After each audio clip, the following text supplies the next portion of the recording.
Thank you very much, Mr. Speaker. Mr. Speaker, I want to join the presenters before me by congratulating you on your appointment, election or selection to the position of Speaker of the Lower House. Notwithstanding, yours is an independent position, Mr. Speaker. I think your appointment is a welcome addition to the Dennery segment in this honorable House. Mr. Speaker, no, we might be split in the middle. Mr. Speaker, I want to take the opportunity to thank God for the fortitude and strength that He has given to me to discharge my responsibilities to my country, and even more importantly, to the people of Dennery North who elected me into this honorable House to represent their interest and give expression to the things that are of concern to them. I also want to take the opportunity to thank my loved ones, my family, my close friends and associates, the constituency group of the St. Lucia Labour Party in Dennery North, the leadership of the St. Lucia Labour Party for having afforded me an opportunity to represent and to make a contribution at the highest level in this country. Mr. Speaker, it is the concerns and interests of the people of Dennery North, more than anything else, that fuel my passion and my drive in public office. And so today, I have to, Mr. Speaker, say a special thank you to the people of Grand Rivière, Tamazo, Dibonnet, Montparnasse, Fournier, Richfort, New Village, La Bellevue, Grand Ravine, Montpaille, Denier Rivière, La Pelle, Gadet, Larissus, Despin, and Oleon, Mr. Speaker. It is the individuals from those communities that gave me a mandate to come into this honorable House to speak on their behalf as it relates to the development of our community and by extension, the development of our country. Mr. Speaker, the Prime Minister has presented a budget of $1.4 billion. This is a huge sum, very commensurate with the magnitude of the problems that confront us as a country today. Some might even argue that $1.4 billion, though it is a huge amount, is still grossly insufficient given some of what we have to attend to as a country. Mr. Speaker, the Prime Minister attempted to present the figures in a way to provide what in Creole we call a soulagement. He clearly extracted figures trending on the positive side and stayed clear of the areas that appear to be more worrisome than we would have liked. Mr. Speaker, it was the leader of the opposition and also the member for Castries South who alluded to the fact that although $87 million had been projected for grant revenue in this financial year, or last financial year, we were only able to collect or receive $55 million. And in an environment where money is scarce and there is so much to do, Mr. Speaker, the shortfall is something that needs to be explained. And I'm inclined, Madam Speaker, to give expression to the concern offered or expressed by the member for Castries South. Was it a case where foreign governments or friendly governments had promised monies to us, but because of certain circumstances on the domestic front, they decided to withhold that money? Is that the possible explanation for $55 million having been collected in grant revenue as opposed to $87 million? And this is a serious question, Mr. Speaker, that needs to be answered. The leader of the opposition, Madam Speaker, in making his contribution on the debate on the estimates, alluded to the fact that 289 passports in the CIP program were reported to have been sold. And with a passport, a St. Lucian passport, having to go at 100,000 US for one, there is a disparity, Mr. Speaker, in what was collected and what should have been collected. Is it a case where passports are being sold like flying fish or balaou? Because si ou vend 289 passports, et chaque passeport ka ale pour 100,000 US, ou supposé ni a pipoué 25 millions US en la han ou hen pour passeport. Mais nous avons et nous attendons that nous hen moins la han ki sa. Now, moi savent pour nous, those of us who live in inland communities, as opposed to our colleagues who live on the coastline. When the fishing vessels come in on an afternoon, you can run to the bay to buy your fish. But for those of us who live inland, this is not the case. You have to wait till you hear the sound of that conch, that the van is driving through the village, and this is when you go to buy your fish. And if it is balaou, or si c'est volant qui a van, et que le volant c'est 5 pour $1. Là où acheter $10 volant, Wivadez là content tellement, il a mis yon ou deux en l'air barreau. Et c'est comme ça, passeport, cette ici, quand on van. Ko, nous sommes tellement contents, et ça nous avons nous décidé pour mettre yon en l'air, bah c'est moun qui a van. And it's a serious concern, Mr. Speaker. And again, I ask the question, what is the explanation for that disparity in the number of passports sold and the revenue collected from passport sales? Mr. Speaker, we've seen in the estimates a spike of $15 million in revenue, excise revenue projected. And we're hearing through the grapevine, because an explanation has not been provided in here, and I understand that we're debating figures, and that a lot of the figures in here will be explained in a subsequent debate to be held in 2 weeks' time, the policy debate. But am I to assume this morning that the spike of $15 million in excise revenue is as a result of taxes that will be placed on vehicles to be imported, used vehicles to be imported in this country?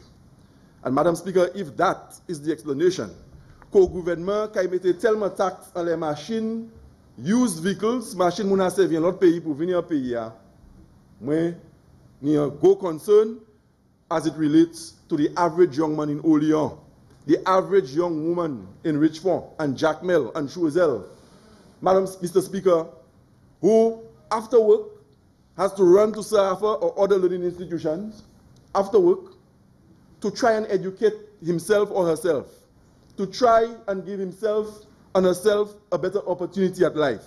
And sometimes, Mr. Speaker, given the unreliable nature of our transportation system, it is no longer a luxury for them to own a used vehicle. It is a necessity for themselves and for their family.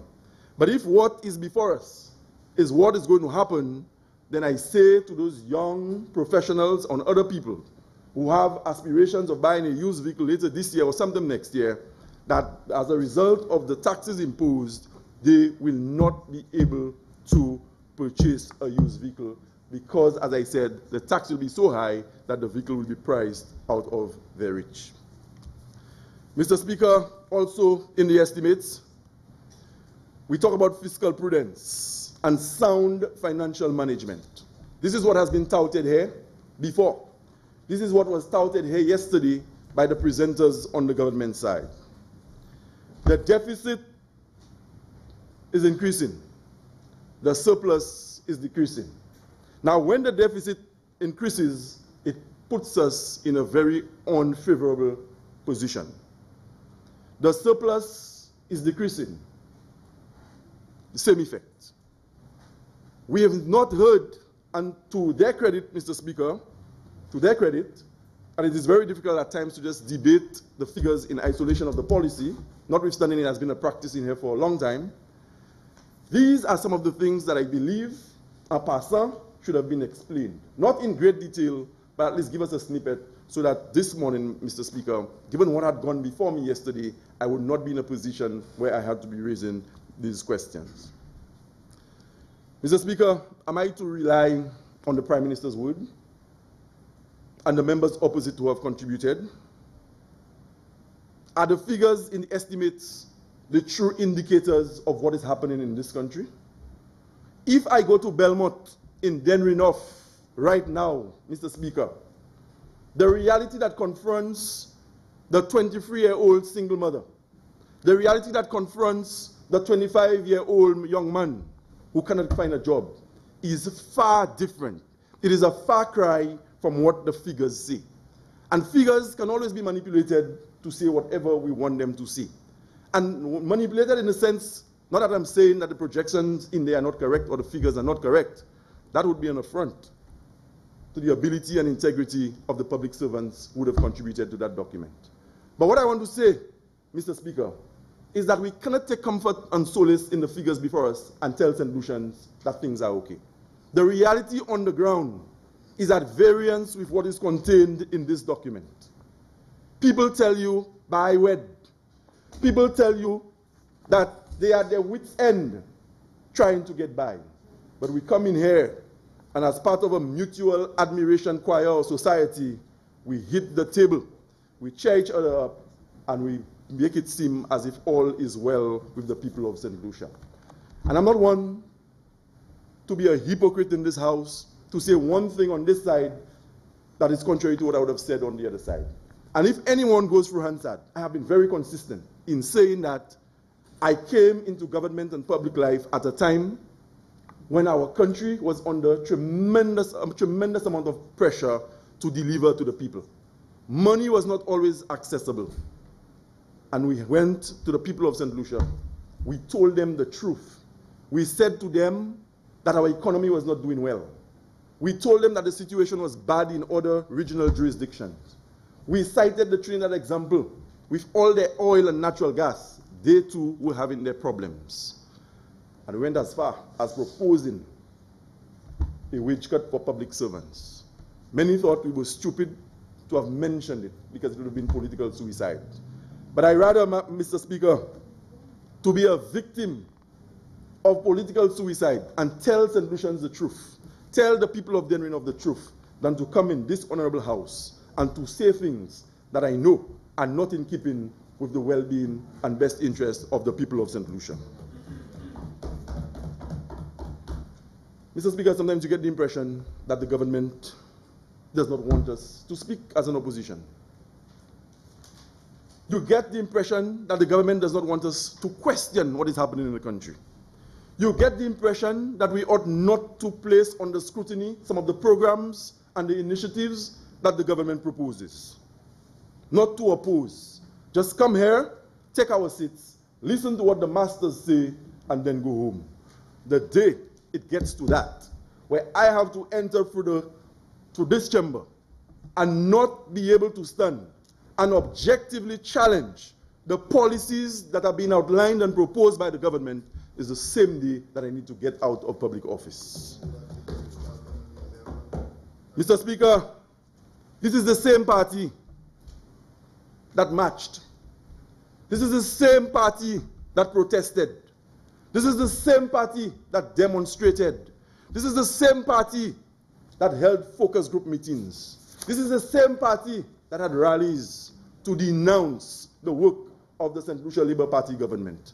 But today, the shoe is on the other foot, and we are expected to come here as mere rubber stamps and as persons who will just conveniently facilitate a process and not challenge and not let our voices heard. The hypocrisy is almost tangible. You can almost pick it up. And it is something that we must depart from as the highest collection of individuals in terms of the role of the parliament. Collectively, we are a very important and very esteemed institution. What about incoherence in government?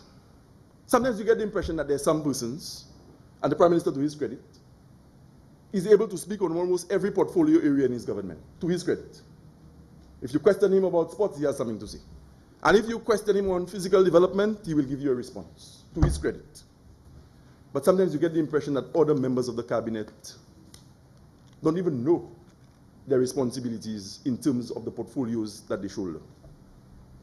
Disjointed policies, trial and error. And I don't care what the figures say, objectively, I believe the government has underperformed. I am yet to see the projects and the programs that this government has implemented and rolled out in almost 2 years. What they're quick to do is to try and take credit for St. Lucia Labour Party initiated projects. But I will come back to that later in my presentation. They have nothing to show for 2 years. They have no respect for convention. They've wasted a lot of time. I spent more than a decade in a classroom, and I know what it is like for students to take forever to settle at the beginning of a school term or school week. And if we were to liken the situation in government to that of a classroom, the government is not settling down. And the time will come for PTC or parent-teacher conferencing when we will have to tell the people of St. Lucia, who are the parents, what is happening with their kid in school. We heard endless things being said on the campaign trail about VAT. And VAT has been debated, it has been spoken about in this chamber for many years. But again, Mr. Speaker, who prepared the office? Who started the recruitment process of staff for the VAT office? It was the United Workers' Party. But conveniently, they took to the campaign trail and said VAT was a creature of Kenny Anthony and the St. Lucia Labour Party government. So VAT was a talking point for the campaign. They made a promise to the people of St. Lucia that they were going to reduce VAT. And eventually, they were going to eliminate VAT. VAT was reduced from 15% to 12.5%. And in the process, roughly $55 million of revenue was foregone. But here's the interesting thing. For a particular financial year, où mène VAT descend from 15% pour 12,5%, 12.5%, et même l'argent ou pas ramasser en VAT, ou ka virer en parlement 3 semaines avant budget, et ou ka vinn prêter $55 millions pour ça payer salaire, because l'argent déjà fini. Est-ce là où fait ça? Ou tiye pièce barren le VAT là. Bon monte qui là, et que ça masse. Mais là où tiye, et qu'on pas assez l'argent, et 3 semaines avant budget, ou ka venir en même cas consit, vinn prêter même l'argent ou pas de cas point en VAT. Et que ça qui était l'autre bail votre VAT? Qui moun qui bénéficie l'heure où mène VAT descend from 15% pour 12.5%. Not the ordinary man. Not the ordinary man. Because we had measures in place when we implemented VAT to protect the poor and the vulnerable. Mr. Speaker, I went through the estimates the same day my package was presented to me by the Office of the Parliament. And I can't remember the exact day, but it was ahead of time. It was ahead of time. And I went into, and I delved into the figures almost immediately. I quickly ran to head 21, or agency number 21 if you prefer, Office of the Prime Minister. In 2016-2017 financial year, line item 3, Distress Support Fund, $450,000.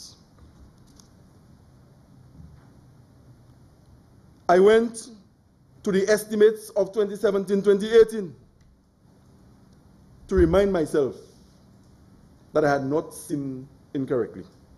The Distress Support Fund was removed. And I said to myself, maybe, just maybe, the Prime Minister and his cabinet will engage in a massive review of initiatives and expenditure areas.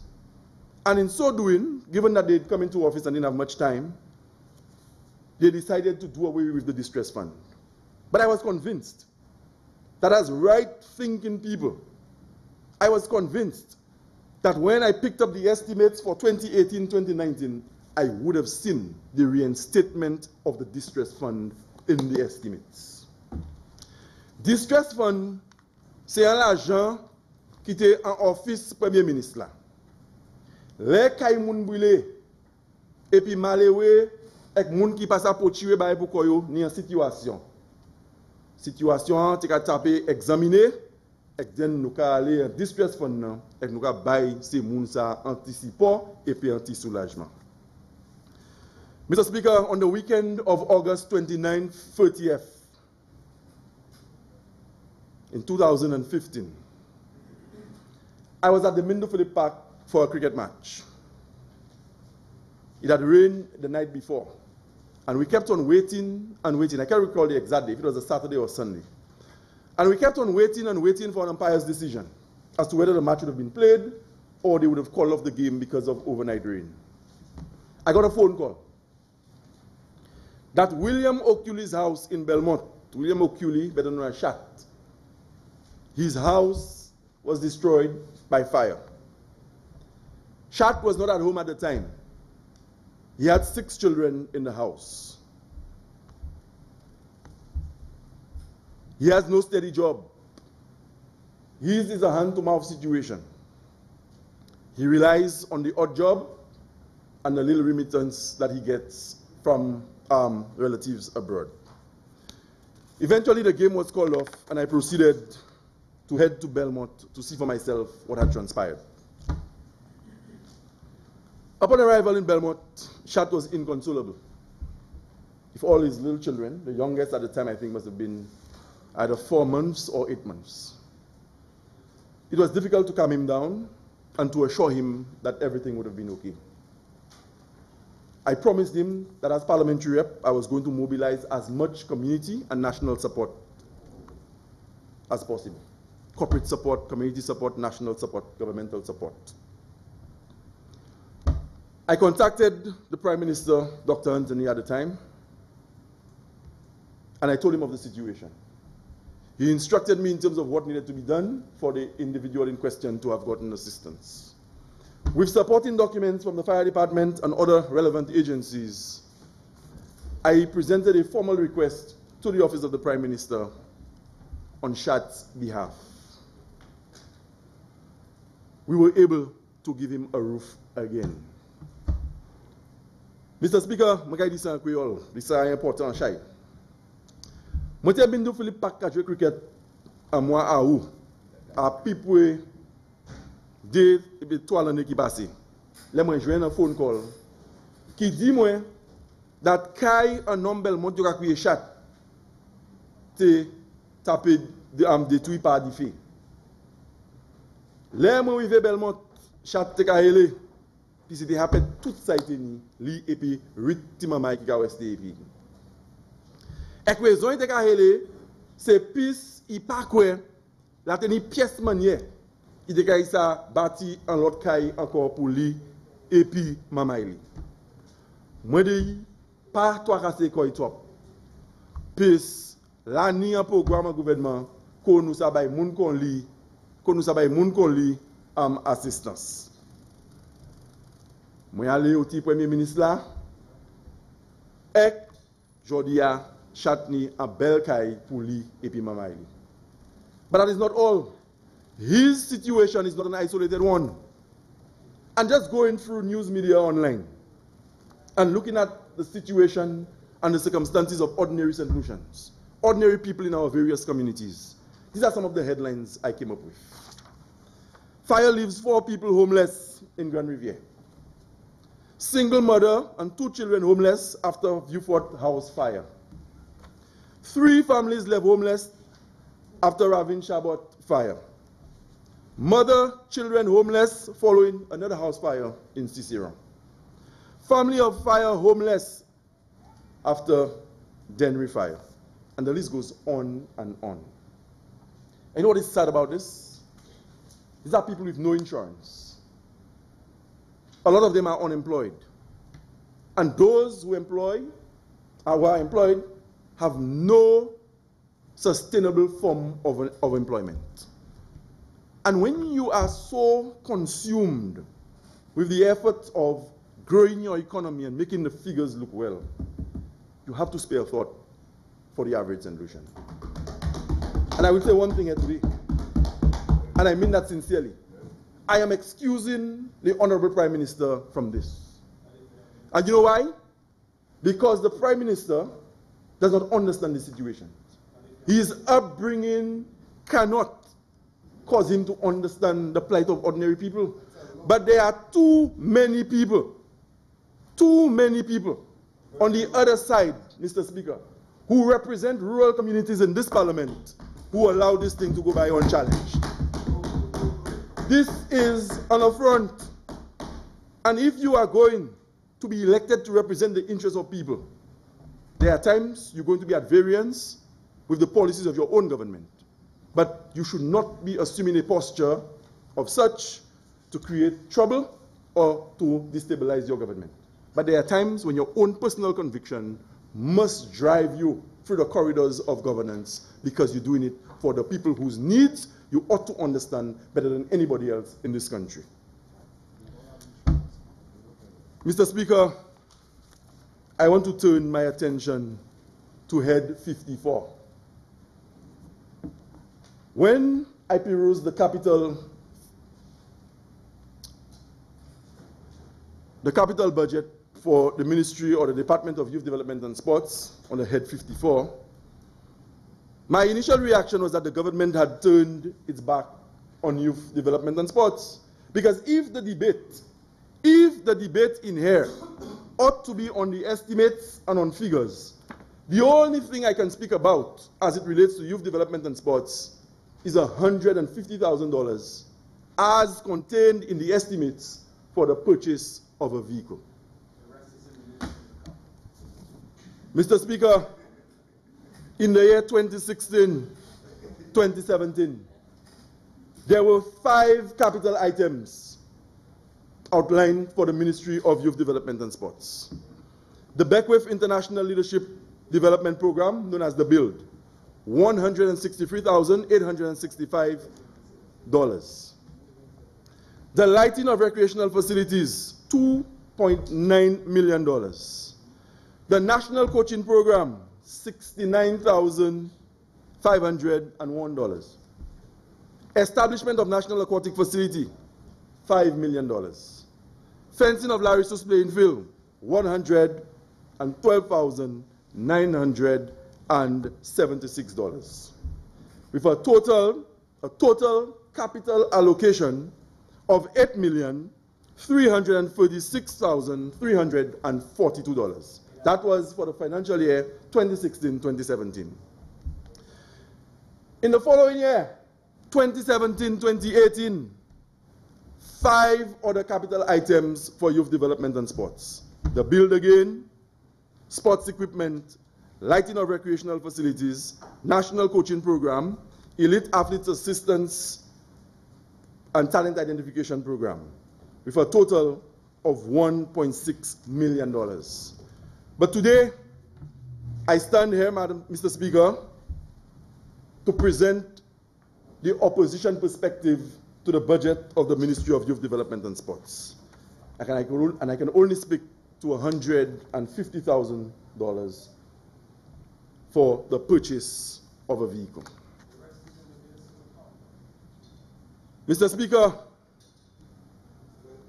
am I to assume that the programs will be funded by the National Lotteries Authority? I think the member for Ancillary Canries hinted that much yesterday.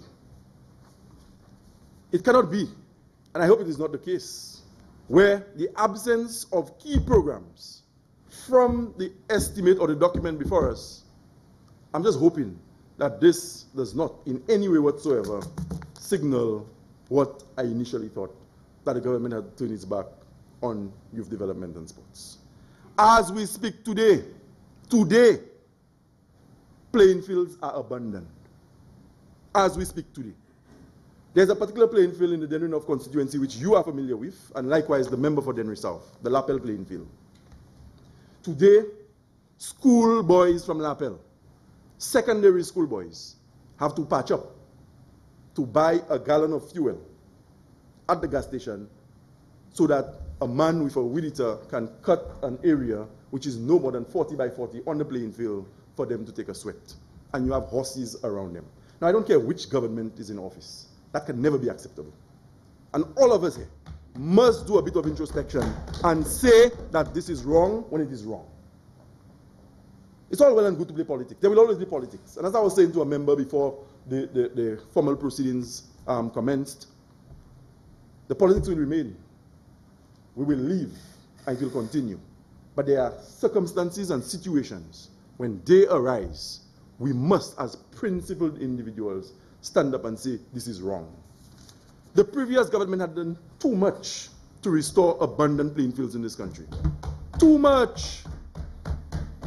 And recently I went to PI, and I could not believe what I saw at the PI playing field. You go to Mont Cayenne, it is the same story. You go to Lapel, same story.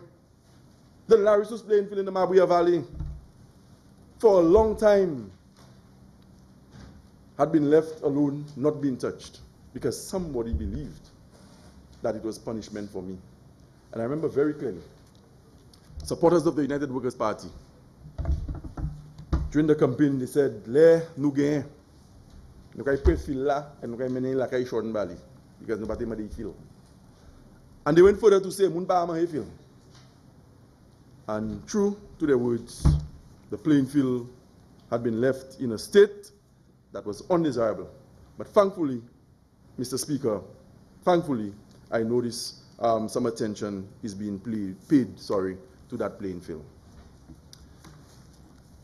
Mr. Speaker, under head 54, Youth Development and Sports, I was hoping I would have seen an allocation there for utilities as it relates to our facilities. Now, Lucilec and the other utility companies had gone on a rampage. And it would have been very convenient for me to have gone to social media and parade the facilities that had been disconnected. But I'm not that kind of person. I will never do that. I will never look to score cheap political points because a facility has been disconnected. The government is not affected, or should I say the ministers are not affected by that. It is the young people. 2 Saturdays ago, the Taiwanese ambassador organized a table tennis competition, and I think he invited most, if not all, parliamentarians to be a part of it. It was only myself and the Minister for National Security in attendance. But I could not help but hang my head in shame that here was the Taiwanese ambassador. And given the amount of support we get from that particular friendly government, the ambassador had to come in with his official delegation in a facility with no electricity, and I was St. Lucian that day more than I was Labour Party. I expressed my concern, and I even attempted to apologize to the ambassador. You have to know where and when to play your politics, but that is unacceptable. And I know the situation. I was the Minister for Sports, and the 2 individuals whom I appointed as chair of Sports St. Lucia Incorporated, today, they both are members of the current cabinet. So we know the challenges. We inherited a very, very bad situation in 2011 as it relates to utilities at the major sports facilities. We cannot run away from that. And I also know that given the cash flow, it will be extremely difficult for the government to just go to Lucilec and Wasco and just wipe off those bills. You might not be able to do that, because the reality is that we're not getting games at WICB level again. You rely on CPL. The corporate boxes, where you used to collect on average $25,000 a year from corporate entities, they have given them up. So an SSI with a wage bill of $40,000 monthly is struggling. But at least, to save face, we can make monthly payments to the utility companies. Signal our intention to deal with the situation. You do not just turn your back and say you have no money, you're not paying, and then the stadium has to be cut, the indoor facility has to be cut, and Lucilec is on a rampage. And you know who gets affected? The young people. And as I said, it was a glorious opportunity to go to Facebook, to run to the media. I do not play that kind of politics, because the young people are the ones who are affected, and the sooner we can make things right for them, the better for us. Mr. Speaker, yeah, they can do it to me. They've attempted to do more to me, but that's okay. That is okay. Mr. Speaker, I want to, at this point in time, look at the various heads and their potential impact on the Dennery North community.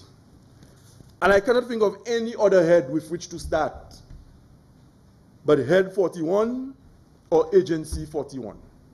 Agriculture, fisheries, natural resources, and cooperatives. I see banana productivity improvement project, $4.3 million. Gouvernement ni un budget sala l'année sala $4.3 millions pour adresser les affaires fig pour moun produit plus fig. And I've said before, and consistent with what I've said before, I will repeat today. Any initiative that is put forward by this administration to improve the situation of the banana farmer will get 200% support from the member for Dennery North. Pièce de marche gouvernement point pour aider la situation pharmaceutique, je vais supporter. Et comme on a dit en temps passé, je vais dire encore. FIG, j'ai fait plus de contributions, nous n'avons jamais rien dans le pays ça, by any sector. La FIG nous, qui fait Rodney B. La FIG nous, qui fait Rosodam. La FIG nous, qui fait Waterfront. La FIG nous, qui paye docteur. La FIG nous, qui paye nurse. Et servant public. Et si FIG bataille Rodia, pièce démarche gouvernement point pour aider la situation FIG, moi caille supporter.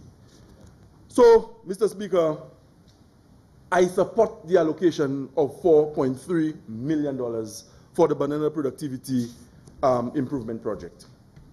I also support the rehabilitation of the tissue culture facility. Again, that is aligned with banana production. And from my understanding of it, the tissue culture facility is where you propagate and you provide planting materials for the farmers. And I know the government is on a drive to improve productivity. So the more persons from Dennery North who can produce bananas to contribute to increased tonnage living in this country, the happier I am. And I will never stand in the way of any initiative, whether I'm on this side or when I find myself on the other side in the near future. I will never stand in the way of any initiative that is geared towards helping the farmers of this country. Mr. Speaker, I need to speak very briefly on another item under Head 41, or Agency 41, Agriculture, Fisheries, Natural Resources, and Cooperatives. The Dennery Water Supply Redevelopment, there's an allocation of $10.9 million. I need to state here categorically that I am very pleased with the progress on the Dennery Water Redevelopment Project. Mr. Speaker, moi ouais un budget l'année ça l'année $10.9 millions côté gouvernement qui fait travail ou continue faire travail en les projets GLO à Dennery North. Comme vous savez, Mr. Speaker, avec moi aussi au rabais GLO à tout, peut-être pas souvent qu'on est rabais en temps passé, mais vous savez that l'année un gros projet GLO qu'a fait à Dennery North. And you know what is very interesting about this? We had the formal commissioning of the treatment facility in Tamazo roughly 2 or 3 weeks ago. The Prime Minister was in attendance, likewise the Foreign Minister of Mexico, and a few other government officials. The member for Dennery South spoke on behalf of the line minister and member for Babono, who was not on island at the time. And you should have heard the member from Dennery trying hard, Dennery South, the southern segment, trying to score cheap political points with the water project. He could not, and sometimes I'm not even sure if I should excuse him, because he was given a speech to read. I don't know that his heart was in it. But you should have seen the member, or heard a member try to take away the project and made it seem as if the contribution of our government was insignificant. And it's as if we had nothing to do with the project. He went and he said that since 1988, Sir John Compton had plans for the water situation in Dennery North. In all of my pronouncements on the water situation in Dennery North, I have always alluded to the fact that the problem was decades old. Long before I came into politics, the problem existed. But what I have said consistently is that over time, there have been several approaches and attempts to ameliorate and cure the problem. And I said that this last attempt, which has proven to be successful, was initiated by the government of the St. Lucia Labour Party. Là, nous commençons Project Glow. Mr. Speaker, I would appreciate an update on my time, please, if you don't. Là, nous commençons Projet Glow. Là, nous commençons Projet Glow à Tonnes. Moi, toujours dit, that problem, ça là, c'est yon qui l'a dépilé, moi, c'est des petits boys. Moi, j'ai pièces go en homme, les problèmes, ça, taper quoi, et expériencer en community. Mais moi aussi dit, that là, c'est combien de démarches qui tapent point pour adresser les problèmes. A lot of different interventions. But coup ça là, côté situation tapé adressé, ça c'est pour la petite travail gouvernement là-bas. Comment parlement pour la Boui, qui était ministre pour affaires étrangères, aller à un meeting, you can create OAS meeting in Guatemala in 2013. And he had bilateral talks with the Mexican foreign minister. And it was there that the deal was brokered. It was there that Mexico gave a commitment that they were going to help with the Dennery North water redevelopment. In 2011, Mr. Speaker, I became the parliamentary rep for Dennery North. I campaigned night and day leading up to the elections about the water situation. In 2012, the Prime Minister at the time cited the project as a priority for his government. In 2013, as I said earlier, the Honorable Member for Labrie secured the funding from the Mexican government. Also in 2013, a technical team from UNOPS, or some person say UNOPS, United Nations Office of Project Services, WASCO, and the Mexican government were in constituency, and we toured all the communities. And as I've said before, God was good to us on the day because it rained. And they were able to see for themselves firsthand the turbidity of the water. And they were there to underscore the fact that this water was not good for human consumption. So it was very easy for them to have compiled whatever technical report they will send to St. Lucia to compile. In 2014, Mexico's foreign minister, His Excellency Jose Antonio Mede, who is now, I was told, Mr. Speaker, a presidential candidate in the national elections of Mexico. Is that correct? He was in St. Lucia. He met with myself, the member for Labrie, and the then Prime Minister, Dr. Kenny Anthony. We met at the hotel called Bellevue, formerly Caribbees. And again, he committed his country's resources to curing that particular problem in Dennery North. In 2015, 2015, Dr. Kenny Anthony, as Prime Minister, and Ambassador Moreno signed a cooperation agreement in the presence of one Jesus Zapata of the Mesoamerican Integrated Development Fund. Giuseppe Mancinelli, the Deputy Regional Director of UNOPS for the Caribbean and Latin America, was there. Minister James Fletcher, who provided ministerial oversight for water resources, was also in attendance. In 2015, funds for the project released. 2016, contract for design, build was signed, and civil works commenced in 2017. On the basis of what I've said so far, Tell me how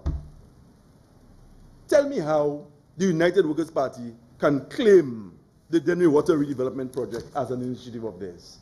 Qui manière qui a fait science pour gouvernement ça là, gouvernement flambeau, venir et dit moun projet développement Glo Dennery North, c'est ça yo. Là ni l'aime, Mr. Speaker, pareil ti manière in the middle. Et nous va goumer pour garder qui moun ka hand praise pour lui. But none of us deserve more praise. Honorable member, let me remind you, you just have 15 minutes.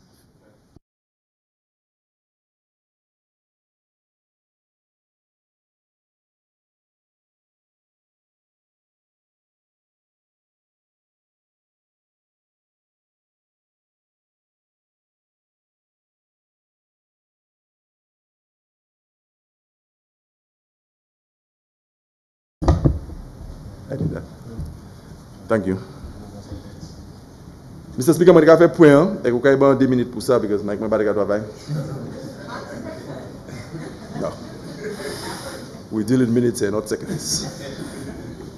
And this speaker, I must say, Mr. Speaker, that ever since you came into this chamber, there's a new disposition assumed by many people, and I think you are leading from the front, and I mean that sincerely. And even the standard and the quality of behavior in here has improved remarkably as a result of your... Yesterday, I noticed the member for ancillary, he took his indulgence too far. Even when you allotted him 2 minutes to stray from the estimates, he took 15 and you had to do. But thank you, Mr. Speaker. Mr. Speaker, I was making the point that it does not make sense for the government to claim this project. Projet Glo and Dennery North, c'est un projet gouvernement Labour Party. Ça va pièce projet flambeau. Et flambeau pas supposé faire quoi à Condi, c'est yo qui fait projet Glo ça là. Ça pas projet ça. Les autres viennent ils ont la hanté là. Tout bas démarche te à point. Celle ça ont fait c'est pour commencer projet là. Et then nous ca venir faire moun quoi that ça c'est projet ça. How can that be your project? But as I said, none of us should fight for praise. Praise belongs to the people of Dennery North who have suffered for decades. And I am extremely grateful today that notwithstanding the fact that places like Dennery Riviera where I live and Oleon Despin, gathered to an extent, are not yet benefiting from phase 1, but I am very optimistic that phase 2 is going to happen in quick time and all of the valley will be consuming a supply of water that would complement whatever personal initiatives that we've taken to live a healthy life. The last time we met as a parliament, the previous sitting, the member for Babonneau, across the floor, said to me that I'm everywhere taking photos and posting photos on Facebook, but my government did nothing in terms of securing money for phase 2 of the project. Now, I've sat here for almost 2 years, Mr. Speaker, and I have observed the back and forth between the member for Beaufort North and the member from Babonneau. And the member for Babonneau is a man I have a lot of respect for, and I mean that sincerely. I worked with him when he was program officer at the Mabuya Valley Development Project, and I was president of the Mabuya Valley Youth and Sports Council. And at every opportunity, he always invited me and encouraged me to mobilize young people to have a voice in the development process of whatever was being conceptualized in the community at the time. And I'm very grateful for the stewardship he provided at the time, and I mean that. But when a member sits across there and says to me that my government, or the government that I was a part of, made no provisions for funding for phase 2, I ask myself, but what is wrong with the member? It's one of two things. The member has a serious difficulty remembering very basic and simple facts, or the member was up to mischief. And I don't know him to be like that. What? Because there you have it, Mr. Speaker. There you have it, Mr. Speaker. Agencies under his watch are exchanging communique with each other, telling each other that at a CDB board meeting in May of 2016, now elections were held in June, but in May, the Caribbean Development Bank, CDB, was confirming that they had approved the request from the government of St. Lucia for phase 2 of the Dennery North. Okay, this is clear. En mois mai 2016, Banque Développement Caraïbe, ça nous a créé CDB. Et puis, cette liste, la on demandé pour phase 2, pour le projet Glo Denrinov là, nous avons besoin. Nous approuvons ça. C'est aimé. Élection en juin. Mais le gouvernement, ça a fait quoi? Nous avons mis des pièces de marche en place pour ça. Now, les ouvriers en loan devant Caribbean Development Bank ou pièce de l'autre agency qui a l'argent. Les gouvernement neuf en tout, c'est de voir le gouvernement au choix pour, si vous voulez, demander banque pour manger à des conditions où il y a l'argent. Ça n'a pas rien avec ça. Mais pas venir ici avec 10 personnes que nous pas mettre des marches en place pour joindre l'argent pour phase 2. You cannot do that. It was our government that secured the grant of $5 million US from Mexico. It was our government that submitted the loan proposal to CDB. And it was our government that received first word that the loan had been approved for phase 2. So I am not into this business of wanting to claim what I know I never did. But it is equally distasteful when I see people do it with such ridiculous ease. We must stop that. Mr. Speaker, head 43, Tila Resource Road Rehabilitation, 241. I think the Minister for Infrastructure explained that. This particular project has happened. It's a concrete road linking Despin to the Mambrous-Lapel intersection. That was done via Build Finance. I know the contractor very well, so this is not a project that I expect to see happening, but it is just in the books, as the member quite rightly explained last night, as something to be a payment to be honored. Bridges and culverts. Head 43, Department of Infrastructure, Ports and Energy, $11.9 million. I want to, today, Mr. Speaker, speak on behalf of the people of Lapel, whose roads, their road is in a deplorable state. Deplorable state. And I will call on the minister and I will call on the government to at least consider Lapel in the road program. I have some constituents in Lapel, Master White, Glenn, and others, whose shops have virtually had to be closed for certain periods because the road is bad. But what is also very interesting is the fact that there are a number of small bridges that have been there for more than 100 years. And those bridges were used on that particular road as a main carriageway during the time of sugar production. And they have become, they are collapsing, Mr. Speaker, and they cannot be of service, to the extent that the one which separates or partitions Denry North from Denry South has collapsed, and it is virtually impossible for people to move from Denry North via Lapel into Lime, which is Denry South. So I'm hoping that the Lapel Road will get some assistance, whether it is by way of deploying the grader as a short-term measure before the road is fully paved. Toafwe is a farm access road in Upper Grand Ravine. That road is particularly bad. I have tried on occasions to speak with equipment owners to see how they can provide some relief for the farmers. But I'm hoping that with all the monies that have been made available to the Ministry of Infrastructure, they can provide some relief to the farmers in that area. Likewise, those of Louvet and Barflora in Upper Oleon. Mr. Speaker, it would be remiss of me to not place on record my gratitude and appreciation for the Oleon Road. It is a road that has generated a lot of debate in constituency. And I've said before, I'm not ashamed. I'm always prepared to work with any member of government once my requests are for the benefit of the people of Denry North. And every member who sits in cabinet today who was in opposition will tell you that not for once did they ever put a phone call through to me, and I did not facilitate to the best of my ability. It has come back to bite me in ways that I never thought imaginable. But I'm still here, and I'll be here for a very, very long time. I've been tested. I've been bowled some beamers, but I'm still here. I was a Windward Islands under 19 opening batsman. I know where my off stump is. I pick up the line very early. I know what to leave alone, and I know when to pinch it. But I'll be here for a very, very long time. Head 53, health and wellness. Again, in the estimates, nothing for the Larissos Health Center. Le gouvernement flabo vini office.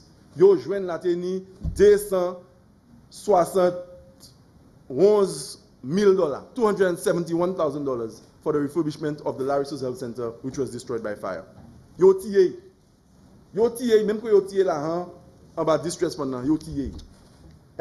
Chaque un jour aujourd'hui, yo pas qu'à mettre vie. And you know what it causes? Gros moun from Gadet, Geneviève, au Lyon. Yo li pour marcher, aller jic oui font, et puis oui mettre. Et c'est pas seulement ces moun qui malade là qui a senti ou ça.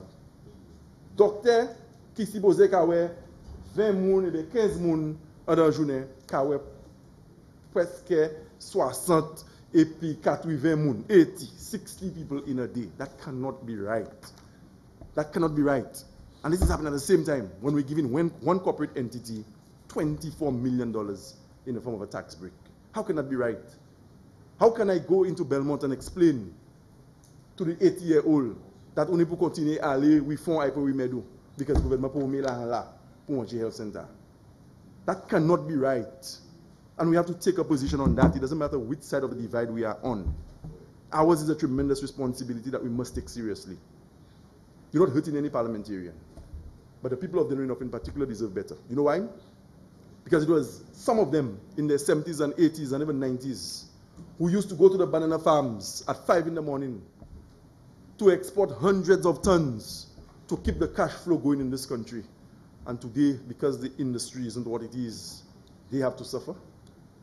Their children have to suffer. Their grandchildren have to suffer. We can do better than that. Mr. Speaker, still on the head 53. I want to make an appeal here today, something which I will repeat in the policy debate. I think the time has come, and I'm hoping that the member for Dennery South will support me on this. I believe the time has come for there to be 24-hour services at the Dennery Hospital. The fact that the hospital closes at midnight is not good enough in 2018. We have enough trained doctors on island. We have enough healthcare practitioners on island that at 12 o'clock, the hospital must close its doors, and the people of Praslin, Monrepo, Dennery, Lacaille, Oleon, Grand Rivière, Grand Ravine, Richford, Dennery Rivière, Gadet, Lapel, Limay, they have to call an ambulance and find their way to Victoria Hospital or St. Jude's in the south. This catchment area is too big, too large, too well populated for the hospital to be shutting down services at midnight. We need to get a schedule that is workable, and we need to get a schedule that will bring relief to the people. I remember a fireman coming to me and telling me that in one particular 24-hour period, there were 6 ambulance calls to Victoria Hospital. And a lot of the patients who needed care and assistance could have been treated right there in Dennery. So as I said, I'm hoping that this will get the support of the member for Dennery South. Mr. Speaker, I move to the CDP, Head 56, Department of Economic Development, Transport and Civil Aviation. Ça c'est la Taiwanese Kabai pour faire petit projet en community. Now, the government a fait clair. Et que yorswe, les gens dit that on the side nous dit il bouger bagaille. Premier ministre la bail pour réponse ou ti là pas de fait. Et ça kamouché. Manière nous pour matiter comme un pays. Nous regardons tout ça nous voulons. Nous voulons go building, skyscrapers, tout qualité de fancy projet. But it is not the quality and the design and the looks of the infrastructure that will take us to the next level. More than anything else, our mindset and our thinking. Oui, nous sommes un gouvernement, nous ne faisons pas. Et c'est pour ça que nous votons contre nous avec ce mot-là. Et que pour un gouvernement, c'est vous qui nous faites travailler le gouvernement. Pas venir dire que je fais. Moi, pas ça fait tout le bail. Nous pas ça fait tout le bail comme gouvernement. Et le gouvernement, ça pas ça fait tout le bail.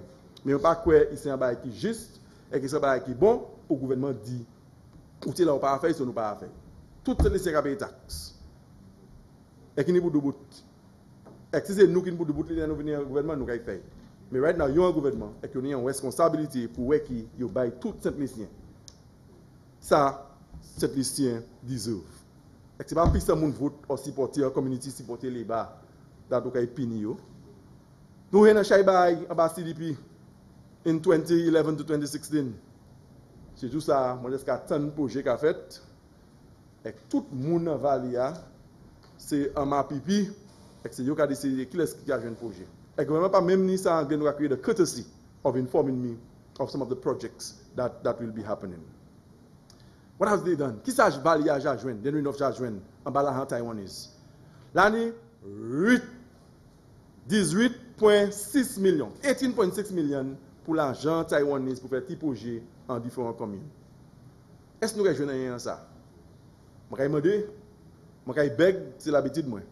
L'année, il y a un ministre qui a at least, il y a une école là, il y a un écho, il y a nous pas faire ça pour le moment. Mais l'année, il y a un qui croit, c'est ça, il y a là. Dans le gouvernement, c'est ça. Le ministre du gouvernement, c'est pour. Honorable member, you should be summing up. C'est property. And so, Mr. Speaker, you ne jamais where that you need to buy moon, so you deserve. Mr. Speaker, there's a lot more to be said in relation to Proud and other programs, but I will have to leave that for the policy debate because my time is up. I want to thank you for your indulgence, Mr. Speaker. I want to thank my colleagues on this side of the House for their continuous support.